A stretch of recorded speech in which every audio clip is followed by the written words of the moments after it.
Кому-то дать, кто не знает английский, есть распечатка по-русски. Он почитал. У него не смотрит. Да? Да? Хотите? Это про проституцию.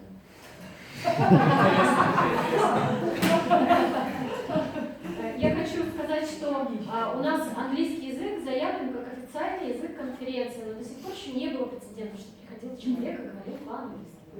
Вот это первый раз. Вот прецеденты, девушка, тему, которая не пропустил на секции. Да, тема, пожалуйста. So good afternoon everybody, my name is Victoria and today I will be talking about a very disputable issue. So next slide please. The disputable issue of legalizing prostitution has always been in a state of flux, at no time worse than the present.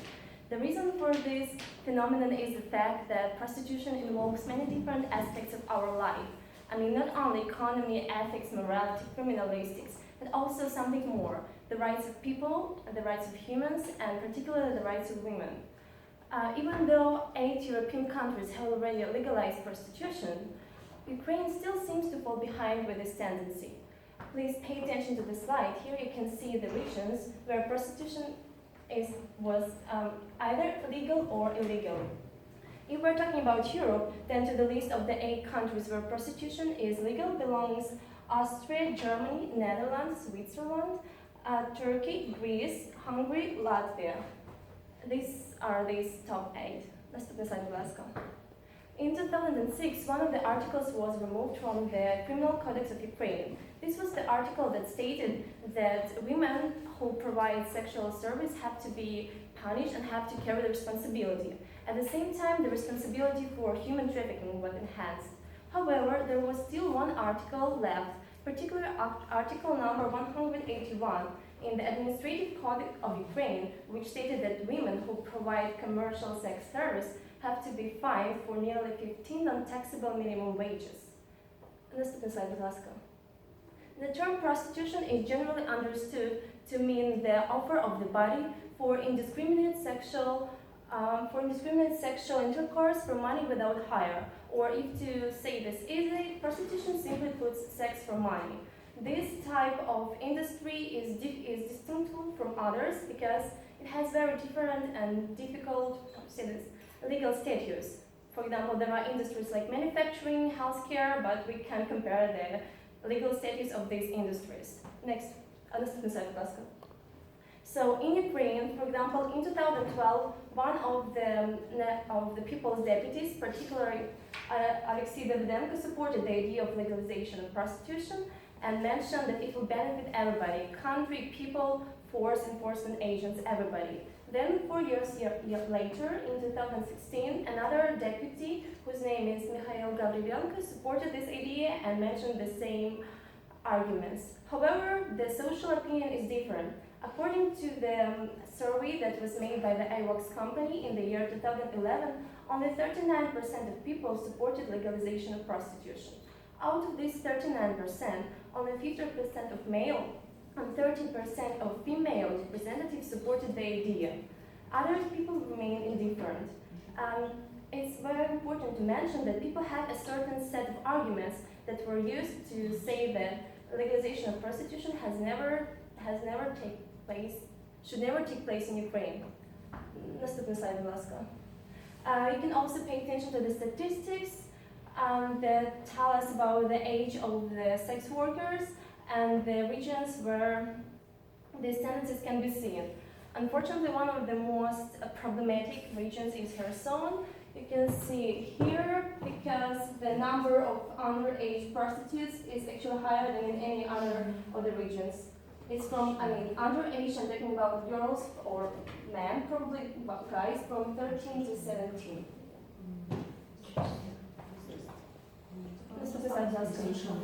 So let's talk about arguments.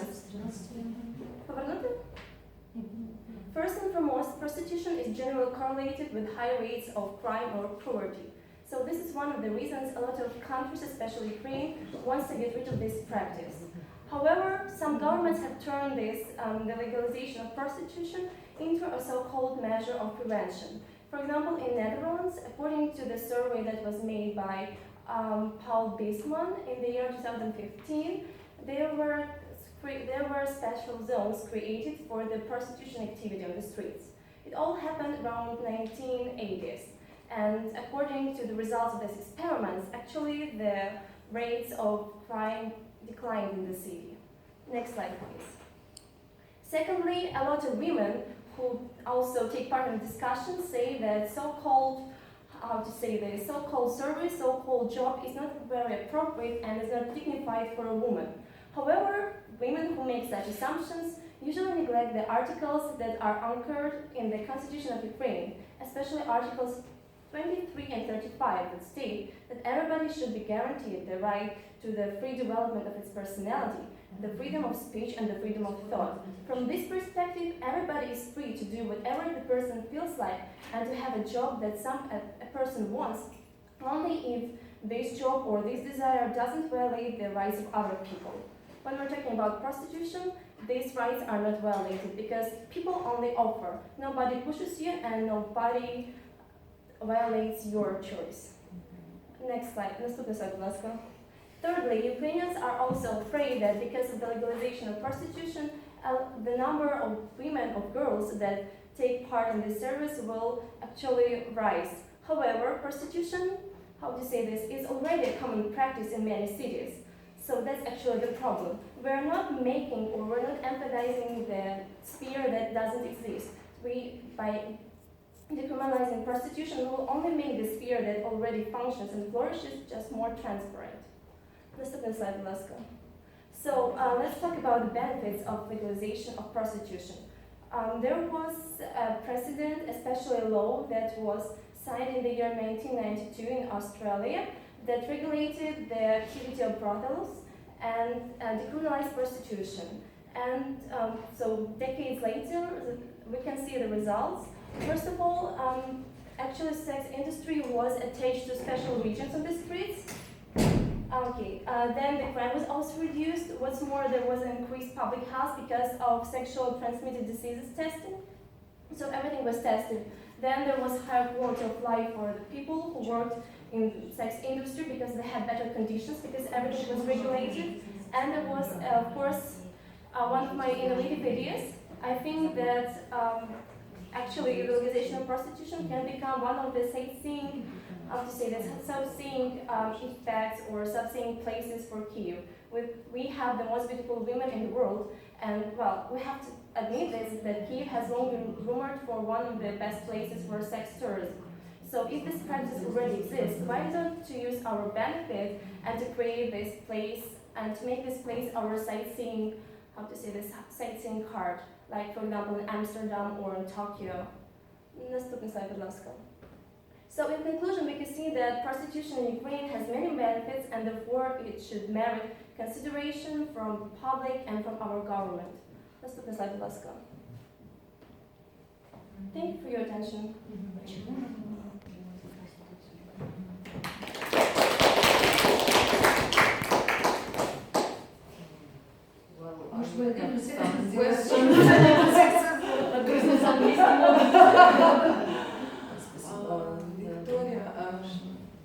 Can I ask a question? Sure. Давай по-русски, чтобы все внимание. Я как бы настроилась уже на тумблер, переключился, извините. Как декриминализация вот этой сферы позволит защитить, мне теперь сложно, позволит защитить человеческое право защитить человеческое право на обладание своим собственным телом? Как в процессе декриминализации вот этой сферы можно гарантировать вот это право владения собственным телом вообще? So first of all, what we have when we decriminalize something, the government, the parliament, Верховна Рада Украины, it publishes the law that something is not forbidden anymore, you can do this. So what happens next? Then special buildings or houses, brothels are built where this activity takes place. So first of all, we have here the absence of so-called social pressure because people will cease looking at you like you're somebody, like you're a prostitute, like you're doing something bad. Because my point of view is that this job is not worse than anything else. So first of all, the right will be safe because people will no longer feel victims of the society and will not have to conceal it. Then there will be some regulations that will tell what can be done, what cannot be done, which means that it will, how to say this, that people will behave better with others, so that nobody will take control of the prostitutes. Everything will work on the level that can be controlled. And I mean, so these are the points. Which way decriminalization will minimize the violence? Because it will be regulated, so there will be institutions, first of all, that will look after them. I mean, everything that is right now behind the bars will come up. So we will see the process, we will see the houses with the windows. So I mean, even policemen in the countries like Germany or Japan, if they have any doubts, they can get inside without any orders, without any certificate, and just look through. That's it. So just, I mean, simple cases like this. And first of all, while having some tests, I mean, the tests for diseases, prostitutes, they will also have to go to doctors, so they will be overlooked in case they see some violence on their bodies, or I mean some changes in the psychological well-being. It will also be noticed, because prostitutes will have to be registered. Я хотела дополнить на эту тему. Вообще очень сложная тема, которая касается того, защитит ли легализация проституции права человека или наоборот ущемит. Почему она дискуссионная? Потому что если у нас есть легализованная проституция, то оказывается, что женское тело продается, оказывается, что женщина может являться объектом. Это я просто сейчас феминистский дискурс предлагаю. Женщина может быть хотя ни для кого не секрет, где киевские проститутки находятся, где их встретить, и, ну да, то есть... Секс-туризм в Киеве. Да, в Киеве достаточно развит. Я именно дискуссионность хочу подчеркнуть. То есть, с одной стороны, мы легализуем, и женское тело начинает у нас быть официально зарегистрированным объектом. То есть его можно извините, с прицелом город. У нас как бы тема сейчас просто вот расскажу об этом, да. А с другой стороны, если не легализовать проституцию, то этот теневой бизнес в городах, он так и остается. Причем насчет города здесь еще очень интересный момент. Это тоже такая ремарка на ремарке, получается. Когда мы обсуждали эту тему проституции так кулуарно с друзьями, они говорили, а как же окружные? То есть здесь в городе мы сформируем определенный квартал, а как быть с окружными? Вероятно, придется тоже делать там какие-то специальные дома, чтобы люди курили. Это как торговля запрещена. Малые архитектурные формы, да, своего рода городского пространства. Уже сделаны в некоторых странах. Каплычки. Вот, и тут такая мысль есть, да, что Вика все-таки права в том смысле, что объективация – это второй шаг. То есть решать вопрос с объективацией женщины – это уже второй этап. Первое, надо этот бизнес выводить из тени, надо давать людям социальные гарантии. И тут еще очень важный вопрос, что я впервые на самом деле увидела насчет проституции с 13 лет. Это шокирующий факт. Я прошу прощения, можно долго философствовать и социологию поднимать, и много других, но в православной стране хоть одной легализована проституция? Так их там 9 стран перечислено. Да, так вот, просто насколько это вообще реально? Или это просто пальцами по воде? Это есть статистика. В основном даже католические страны. Архетипические православные ценности у нас присутствуют, хотим мы того или нет. То есть я лично не верю, что это вообще возможно. Но, с другой стороны, это ведь существует.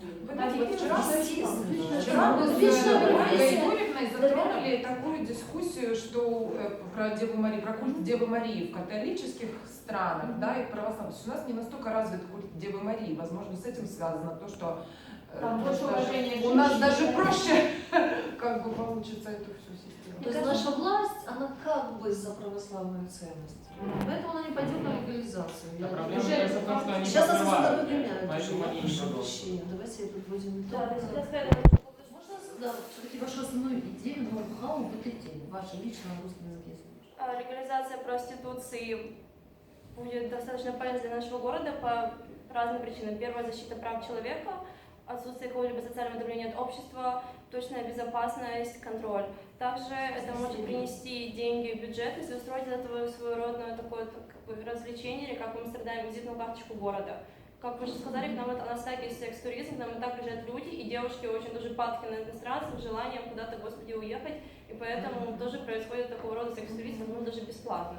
То есть у нас это есть, и опять-таки, таким образом мы могли поднять себе, сделать брендинг нашего города, и как бы и тоже получить Ну, целую молодые деньги. люди не одобряют, я вижу, как Это самый писано, да? лучший, по-моему, вариант, чтобы представлять наш город. Ну не пойдет православная культура. Зачем представлять наш город? Потому что не можно делать второй Амстердам, если уже один. И не получится. Причем есть ничего. Амстердам. Такие улицы есть и в Токио, и в Испании. Это не означает, что второй Амстердам. Есть у нас У нас есть улица, такая улица, бывшая Красноармейская. Чехословейская, Большевасильковская, по фасадной части борделей, по теневой части гей-клуба. Это и так везде Да, знаю. да, прекрасно все это и так У меня знают. тоже это личная профессия, которая всегда Что будет. вот, да, вот Но так вот насчет легализации, конечно, вот молодые студенты так говорят, как будто бы этой секты, как будто сейчас этой проблемы вообще нет, а я собираюсь ее мало того, что ввести, так еще Да, и регулировать. да, да. Я собираюсь просто регулировать то, что на став уже, в общем-то, есть. Если вы с этим не сталкивались, то вам либо повезло, либо вы просто не хотите с этим сталкиваться. Опять-таки, кстати, один из методов решения проблемы, которые есть в наших же городах, собственно, в нашем Киеве. Самый важный момент, как, ну, лично мое мнение, вот я прочитала, это вот легализация, она в первую очередь, ну, во-первых, будет контролировать возраст.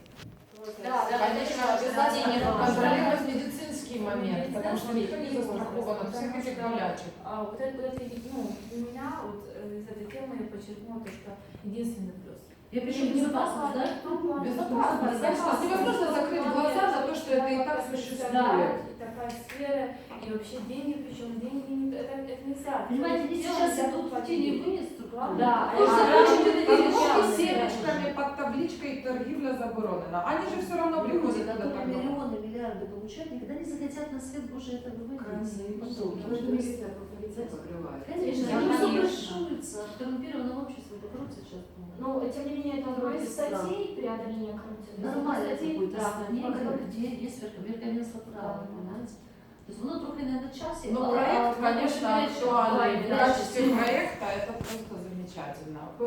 Виктория, спасибо за смелость, что вы за такую тему вообще И нам взялись. Это спасибо огромная